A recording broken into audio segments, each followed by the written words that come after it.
Veisinia Peteru has been living on Saipan for 15 years now. She works at the Empty Vessel Foundation along with her husband and has 2 daughters. Peteru says since she's moved here, she's never gone back home, not even to visit. And the news of the underwater volcanic eruption put her in shock. I was kind of shocked because understanding the country back home, that's a very flat land. There's no hills. If you've seen the a little hill coming up here to the NMC College, we don't have that kind of hill at home, and it's scary. You know, I've seen other countries with the tsunami happening that totally destroy lives and people's, and I imagine that when I was thinking about the news back home, and make it worse with a flat land. That there's no way and there's no place that will hold back or stop the ocean from traveling to their land.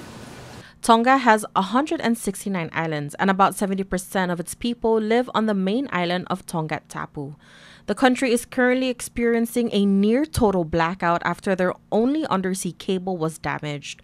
Peteru says her last conversation with a family member from Tonga happened hours before the eruption. Yes, when the first blackout, I heard from my niece, her mom called me and told me that they are going, you know, like things started to happen and they live near the ocean, so they started to go to the middle part of the island. And I was trying to arrange for them to go and stay at the Bible school that I went to. But by the time I called them back, I guess the country totally, you know, and since that 4 o'clock Saipan time on Saturday night, I haven't heard anything from my niece or anyone. According to Peteru, the people of Tonga had always expected a volcanic eruption to occur at some point. Peteru says a few days before the tragedy, the government had warned residents of a tsunami. The government announced of a tsunami warning on Thursday, but by Thursday there was nothing happen, and then goes on to Friday was nothing happen. So people kind of go back to do the normal thing instead of waiting and expecting a tsunami. But then Saturday, another massive one come up again, and it causes you know, like when it happened, it was happened and like people didn't really expected that happened because they move on with their life. I've heard that there are people who went on to fishing, and there are people who went on to another island like a camp, and that when things happened on Saturday, there was no time of like a chance for people to really, you know, they started to see their oceans change, and then there was like a cloud coming over. Right now, what the country is suffering is from the dust, and that cloud happened. That was like a rain, but it's a rain of black stone.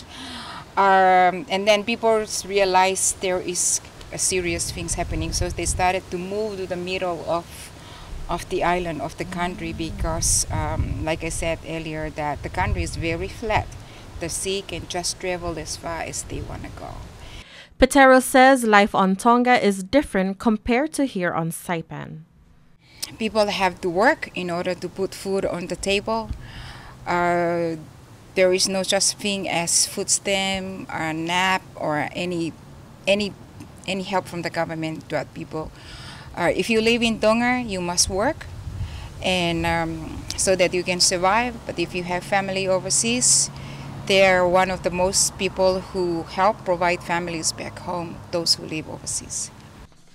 People on Tonga rely heavily on rainwater as their main source of water. The dust covering the island has taken away a necessity from the people. In here we use tap water a lot, and we do also have tap water in Tonga, but most people drink from a tank of a rainwater they collected. So that is really damaged because of the dust and the things that is covering the whole country. But so far, I think there is a plan that they do. Right now, I do not know what the government plan to do. And plus, it's hard for me to get any information because, yeah. Currently, it is very difficult to get updates from the country. Peteru says now she is relying on social media from the latest updates from neighboring islands. Peteru shares a message to her fellow Tongans and members of this community. There's not much of us here. We're about 7 Tongan here.